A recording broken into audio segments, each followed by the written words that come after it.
1994 елда шушы тирәдә, менә шушы ике башня арасында birinchi қазу эшләрен башлап җибәрдек. Казан Кремленең нәкъ үзәге төгәл 30 ел элек бу урында шәһәр тарихындагы хәлиткеч вакыйгаларның берсенә башлангыч бирелә. Археологлар 22 урында казу эшләренә керешкән. Кайда 3, кайда 12 метр тирәнлектә кыйммәтле ядкарлар табыла. Кулдан әвәләп ясалган шүлмәк китекләре, аннан соң ике кечкенә генә шар формасында хатын-кызның муенса төймәләре, сердолик дип йөртелә ул, шушы әйберләрнең датасы. 10нчы гасыр башында юкка чыгу, Казанның башланып китүе дигән сүз. Әмма бу табылдыклар гына Казанның барлыкка килү вакытын төгәл билгели алмаган. Шуңа Кремль территориясенең 3 гектар мәйданын тикшереп чыгалар. Менә бу экспозициядә төп урынны әлбәттә Чехиядән китерелгән монета алып тора. Ни өчен дигәндә, күп кешеләр менә шушы чех монетасына нигезләнеп Казанның барлыкка килү вакытын билгеләделәр дип саныйлар. Аны 1997 елда тапканнар, башта чистартып караганнар, аннары Берлин галимнәренә алып барып тикшерткәннәр. Фаразларын 2 елдан Прагада узган симпозиумда раслаганнар. Civitas Praga дип язылган, ягъни Прага шәһәре. Шунда сугылган. Качан сугылган? Ансын инде менә бу князь Вацлав дигән сүз төгәлрәк әйтеп бирә. Ул 929-930 елларда, ягъни Чех дәүләте барлыкка килгәч, үзенең беренче монеталарын суктыра башлый.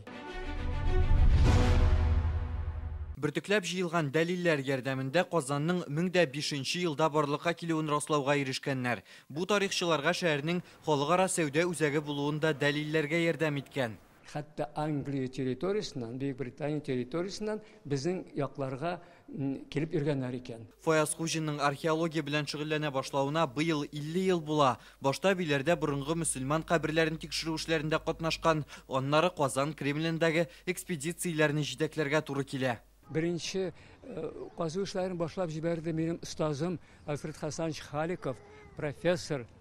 Аңа быел 95 яшь тулыр иде. Безнең менә Казан археология мәктәбе Халиковтан башлана.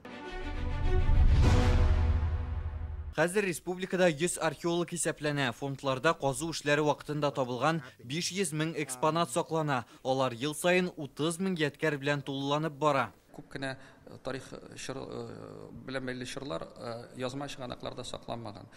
Шул сәбәпле тарихны, урта гасырлар, борынгырак чырларны язалар археологлар. Татарстанда бүгенге көнгә 5000-гә якын археологик һәйкәл билгеле. Татарстанның 4 һәйкәле ЮНЕСКО бөтен дөнья мирасы объекты булып санала. Казан Кремле, борынгы Болгар комплексы, Зөя утрау шәһәрендәге собор һәм монастырь, КФУ обсерваторияләре. Болгар Россиядән исемлеккә археология мирасы буларак кертелгән беренче объект. Монда дәүләт барлыкка килү 10нчы гасырда беренче ислам кабул итеп ул вакытта Алтын Орданың баш каласы буларак үз вакытында Митсим Шарипович Шәймиев тарафыннан үткәрелгән эшләр бик мөһим урын татар халкының тарихында, аның саклануында. Хәзер белгечләр Татарстан археология музеен булдыру юнәлешендә эшли. Аны Казан Кремлендә ачырга ниятлиләр. Рүзәл Шарипов, Рәмзли Гарипов, Яңа гасыр каналы.